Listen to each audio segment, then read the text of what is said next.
መጽሐፈ አስቴር ምዕራፍ 2። ከዚህም ነገር በኋላ የንጉሡ የአርጤክስስ ቁጣ በበረደ ጊዜ አስጢንና ያደረገችውን የፈረደባትንም ነገር አሰበ።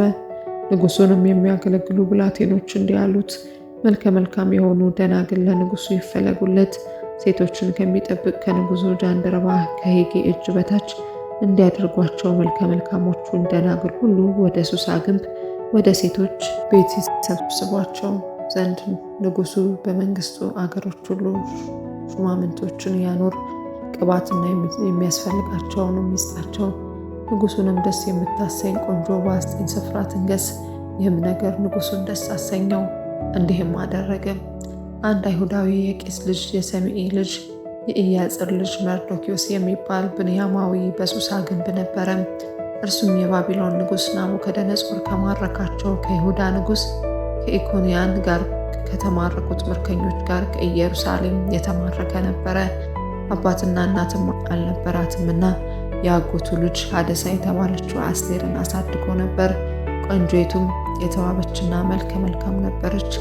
አባቷና እናቷም ከሞቱ በኋላ መርዶክዮስ እንደ ልጁ አድርጎ ወስዷት ነበረ። የንጉሡም ትእዛዝና አዋጅ በተሰማ ጊዜ ብዙም ቆነጃጅት ወደ ሱሳ ግንብ ወደ ሄጌ እጅ በተሰበሰቡ ጊዜ አስቴር ወደ ንጉሡ ቤት ወደ ሴቶች ጠባቂው ወደ ሄጌ ተወሰደች። ቆንጆይቱም ደስ አሰኘችው፣ በእርሱም ዘንድ ሞገስ አገኘች። ቅባቷንም ድርሻዋንም ከንጉሡ ቤት ልታገኝ የሚገባትን 7 ደንገጥሮች ፈጥኖ ሰጣት።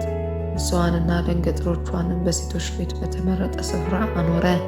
ይህንም እንዳትናገር መርዶክዮስ አዟት ነበርና አስቴር ሕዝቧንና ወገኗን አልተናገረችም። መርዶክዮስም የአስቴርን ደህንነትና የሚሆንላትን ያውቅ ዘንድ ዕለት ዕለት በሴቶች ቤት ወለል ትይዩ ይመላለስ ነበር።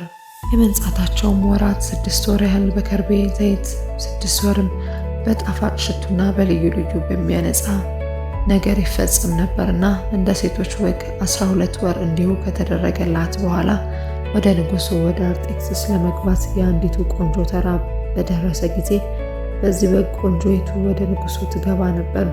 ከሴቶች ቤት ወደ ንጉሡ ቤት ለመውሰድ የምትሻውን ሁሉ ይሰጧት ነበር። ማታም ትገባ ነበር። ሲነጋም ተመልሳ ወደ ሁለተኛው ሴቶች ቤት ቁባቶች ወደሚጠብቅ ወደ ንጉሡ ጃንደረባ ወደ ጋይ ትመጣ ነበር። ንጉሡም ያልፈለጋት እንደሆነ በስሟም ያልተጠራች እንደሆነ ከዚያ ወዲያ ወደ ንጉሡ አትገባም ነበር። ወደ ንጉሡም ትገባ ዘንድ የመርዶክዮስ አጎት የአቢካኢል ልጅ የአስቴር ተራ በደረሰ ጊዜ የሴቶች ጠባቂው የንጉሡ ጃንደረባ ሄጌ ከሚለው በቀር ምንም አልፈለገችም ነበር።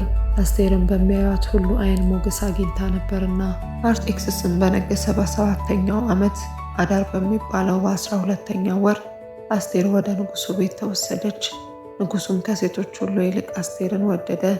በዓይኑም ከደናግል ሁሉ ይልቅ ሞገስንና መወደድን አገኘች። የመንግስቱንም ዘውድ በራሷ ላይ ያደረገ፣ በአስጢንም ፋንታ ነገሳት። ንጉሡም ስለ አስቴር ለባለሟሎቹና ለአገልጋዮቹ ሁሉ 7 ቀን ያህል ትልቅ ግብዣ አደረገ። ለአገሮቹም ሁሉ ይቅርታ አደረገ። እንደ ንጉሡም ለጋስነት መጠን ስጦታ ሰጠ። ደናግሉም ዳግመኛ በተሰበሰቡ ጊዜ መርዶክዮስ በንጉሡ በር ይቀመጥ ነበር። አስቴርም ከእርሱ ጋር እንዳደገችበት ጊዜ የመርዶክዮስን ትእዛዝ ታደርግ ነበርና መርዶክዮስ እንዳዘዛት አስቴር ወገኗንና ሕዝቧን አልተናገረችም። በዚያም ወራት መርዶክዮስ በንጉሡ በር ተቀምጦ ሳለ ደጁን ከሚጠብቁት ከንጉሡ ጃንደረቦች 2 ገበታና ታራ ተቆጡ። እጃቸውንም በንጉሡ በአርጤክስስ ላይ ያነሱ ዘንድ ፈለጉ።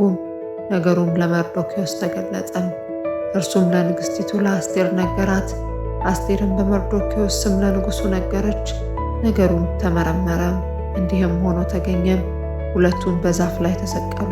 ያም በንጉሡ ፊት በታሪክ መጽሐፍ ተጻፈ።